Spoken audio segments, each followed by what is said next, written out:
New Orleans' lower Ninth Ward is empty and nearly silent as Hurricane Gustav approaches. This neighborhood has barely begun recovering since Hurricane Katrina destroyed it 3 years ago. Now the few people who have returned here have been forced to flee again.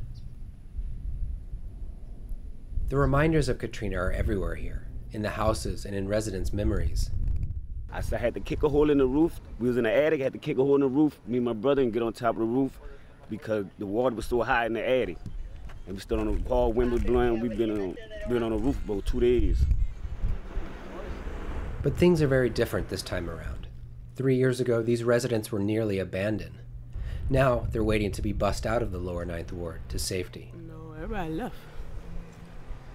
Everybody. I think I was probably the last person. After being picked up, residents from all over the city are dropped off here at New Orleans train and bus station. It's just around the corner from the Superdome. But the mood here could not be more different than in that grimy arena 3 years ago. You know where you're going? Not really, but whenever we get there, I think it'll be, from there we'll actually are going to Shreveport. Oh, we're going to Shreveport? Cool. Then that's what we were hoping on. They're going to be in a shelter and the pets are going to be right next door. The plan has worked so well that officials here boast that they've already evacuated 15,000 people. All right.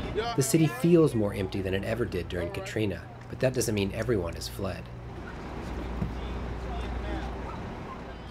Just a block away from the evacuation point, Veal Rogers has a different plan. My plan is I'm staying. I'm not going nowhere. The Lord gonna take care of me. God gonna watch over me. I ain't going nowhere. I'm not going through all that again. 3 years ago, Hurricane Katrina destroyed Rogers' house. She moved to her current house afterwards. Like everyone here, the wounds from Katrina are fresh. I went in this house, I almost cried.